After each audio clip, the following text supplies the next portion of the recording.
Hello everyone, welcome to the Third World Podcast. With me, Vieri. Ilias. Tinashe, and today's topic will be the Cold War. Based on my high school history experience, I remember the Cold War was mostly a matter of ideology between the United States and the Soviet Union. Communism versus capitalism, and that's the basic overview of what I remember. Probably there is no doubt that there was a conflict where two ideologies face each other fighting via ideological tools, but I would agree that it is much more than just ideological, but rather we can see on this conflict from an economical and political perspective, where two big Germanies after Second World War, which is United States of course and the Soviet Union, wanted to give this Germany, and it was between these two countries, Germany.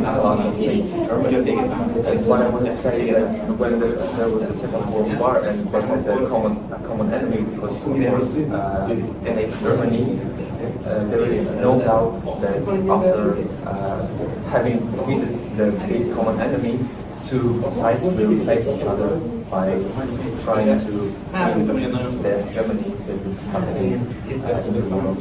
If I can just interject, I remember also they talked about how Russia or the Soviet Union was trying to create buffer states between South and Western countries by occupying countries like Poland, Hungary, spreading communism there, and the West was worried about the spread of communism. That is exactly what was the purpose of Americans to try to open some organization that is, of course, NATO, and which is NATO, because they wanted to somehow sell their ideology in order to gain support and have some alliance from Europe that will be close to Soviet Union territorially, but ideologically more stick to the United States.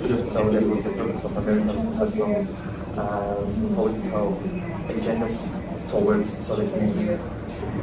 Regarding one of your questions, where the state saw the communism ideology as a threat because it grows so fast, it's also like one of the reasons they came to Vietnam, right? Can you? I think if you move the dimension away from ideologies only and think about grand strategy, it's something called like strategy of containment. Look at the global map and okay, your enemy is here and you are here, and then you need to gain more and more sphere of influence. I mean geographically. That's why China next to Vietnam and the US just intervened, created their puppet state in the south to contain China and the Soviet Union spread from the north. I think it makes more sense than just, see, these are my comrades, they believe the same thing as I do, so we are brothers and sisters. I don't believe in that. I think the motivation is much more. You know what? Something Could you make of two superpowers trying to influence other countries? What was the main reason behind that? I'm very pragmatic. I'm very realistic. Yeah. Even though they were selling ideologies as the sexy advertisement, let's say, right? I think the main goal is still economy. It's still to dominate the market. Yeah. So I think at the time USSR and America was the two strongest countries at the time. We were separated by two polars, right? Bipolar, and abandoned USSR failed. And when America became the hegemon, you see, yes, there's a good effect. On, for example, Singapore became the most difficult country in Southeast Asia. It's because it's on America's support, right? Everything was given to them. But if you see in the bigger picture, at least from my perspective, it's just if you don't agree with America, you'll be doomed. Well, that's what it is like today, but during the Cold War, they also like influenced a lot of African politics as well, because the US and the USSR were trying to get allies from African continent as well. So they would sponsor military regimes so that they could spread their ideologies in those continents as well. I remember Angola was previously communist as well. Very, very strong support of Russia.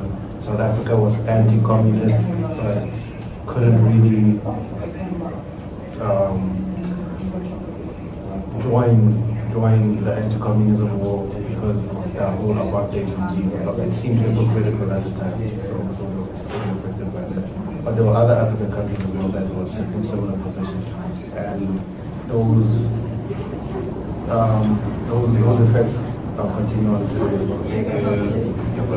By the way, regarding your statement that when you said that if you are a small country and you are against the United States, you will be doomed, I would agree with that, because there were some cases that actually Vietnam can be a great example of that, which is the Vietnamese people could give good resistance towards the United States because they really didn't want to have any American influence in their country, no matter what it is, economics or ideology.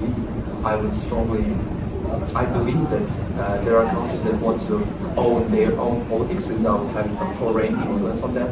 So the main goal of these countries is to be more independent in some terms, but of course have some economical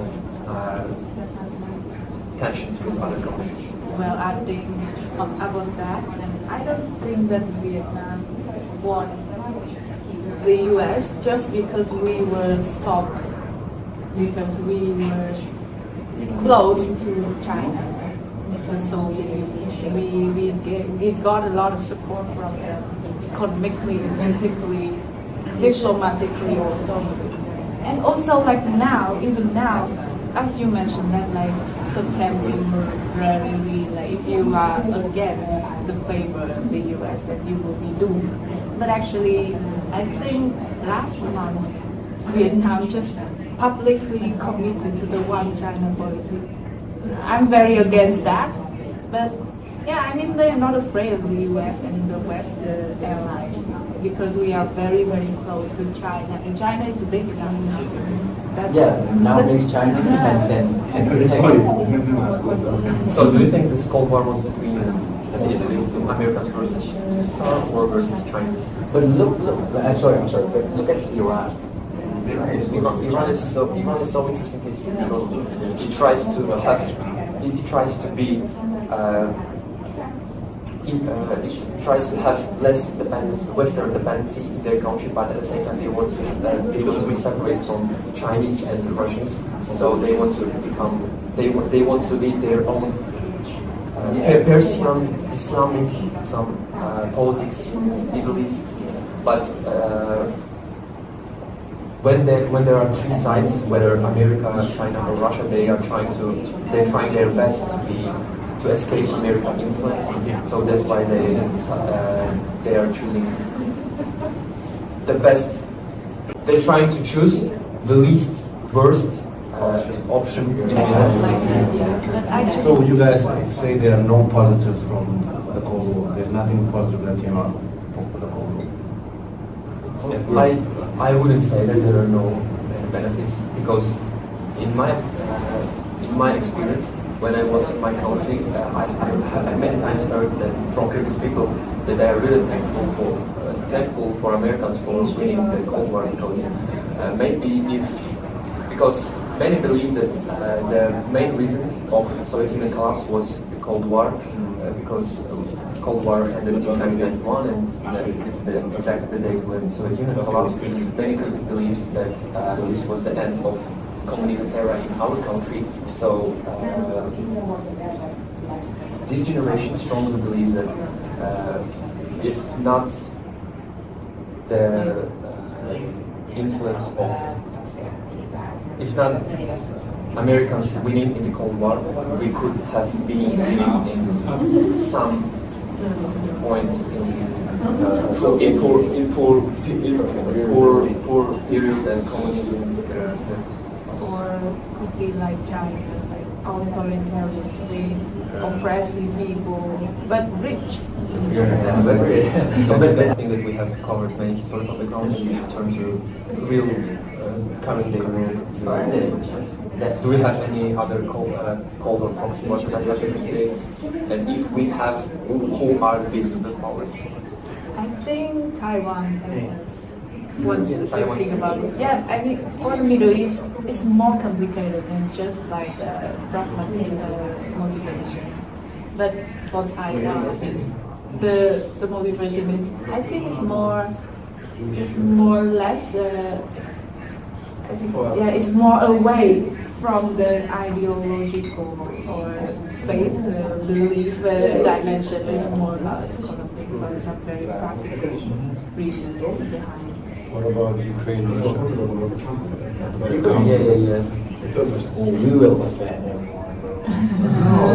It's what's happening right now. I mean, Well, I think if you look at the long history of Europe, and that's exact land, that area, Eastern Europe between Russia it's the bridge of and the rest of Europe to the west. It's always like under tension. So it's not just about Putin's Russia or the EU right now. It's more about something deeply rooted in history and geography. Once I read about Russia was not included as the West like this since a long time ago. So the bridge between the West and Russia obviously will create a lot of tension. Or even just if you think about the concept of Central Europe, which Hungarians call themselves as such. Even that concept suggests a lot about the tension between the West and East in Europe. Because we're talking about state existence, sovereignty, and domestic security and all that. Because we're neutral. I don't know. At least I'm neutral. Because I live far away from this conflict, right? Sure. If I'm Ukrainian, obviously I want to work with the Europeans. And if I'm obviously I don't want the Ukrainians to join the Europeans, because if Ukrainians as the bridge of Europeans and Russian, I don't want them to be on your border, on my border if I'm Russian, right? So both are, for me at least, rational, It is.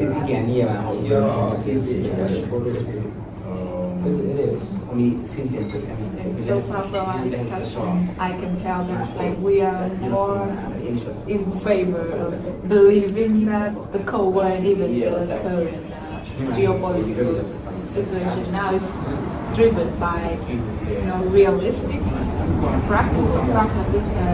We don't believe in ideology or faith. But what is so terrible about communism? Communism. We can tell. Tell me, guys. As a system, it seems like it's trying to make equality in the country, in the nation. Any ideology justifies itself in its own outcomes. Yeah. So basically, what I know about communism, I don't want to underline the structure of communism and what its main ideologies was, but I know the propaganda machine that were being used during this era. For example, my mother is the person who was living under whenever any political discussion is held between us, I many times heard from her that she is really missing the times of communism when everyone when there was like equality. But I wanted to explain to my mother that but you were really thinking, what are you talking about? Like you were living under autocracy. You had no real independence, but you at the same time you just justified this ideology because you just felt yourself somehow equal compared to some others. But what I wanted to say to you that when we have gained independence after the ending of the Cold War, we have much more rights, we have much more great obligations in this period of the country. Did you want to say it? Yeah, I just want to say the thing that I hate the most about communism. I have nothing against the values or value that they mention in the doctrine, but the thing is that the reality is very, very opposed with the whatever they promise to do, and once you see it, you cannot unsee it. Corruption, authoritarian politics, a lot of propaganda, misleading information. Wouldn't you argue that that happens in democracies too? Like parties promise things and once they're in power, they don't do it. I think what you can see from April 12 in Budapest, like I love seeing people so like active in choosing their future. And it sounds great, but at least you are active politically. But under communism, you cannot. At least like you need to have a sense of the fact that somehow maybe we can still change the future. Yeah, but it raises a new question, I guess. On respect on your story, right? You say you was trying to convince your mother, why she is grateful with the communist regime and all, but like even though she was poor or even though she couldn't express her political ideology or ideas, thoughts, let's say, but she was still happy. She was still trying to embrace the nostalgia of her time, right? So the question is, which one is true? Because in democracy, people was searching for happiness, searching for authority, confidence. When you get confidence, if the poor people who is not one of your ideas or abilities pity you, for example, right? Because I came from not communist country, right? And we also came communism. Because when you say you were, you guys were propagandists for the how good the communist regime was, I think objectives are also propaganda of how bad the communist regime is. So like propaganda, propaganda is a very, I don't know, not common. It's like a very ambiguous topic. Who decided to? Yeah. It's like what is the correct definition of propaganda, right? Like who decided propaganda? What is the right propaganda? What is the wrong propaganda? Everyone is propaganda because everyone is affected by the environment. For example, let's say a Persian guy who is in America will distribute their Islamic ideologies. It could be considered as a propaganda, but at the same time, if we take an American guy to Iran and this American guy will speak something about democracy, he will also be considered as a propagandist. So that's why you are. For me, it's like the winner of the war is to write the story. That's how simple it is. They get to write the narrative, and then at the end of the day, it becomes like a snowball effect, where more people will catch on to it and believe that, this is the right way because they won. I mean, that's the world we all live in, that's the one we believe in now. So that's how I see it. Yes.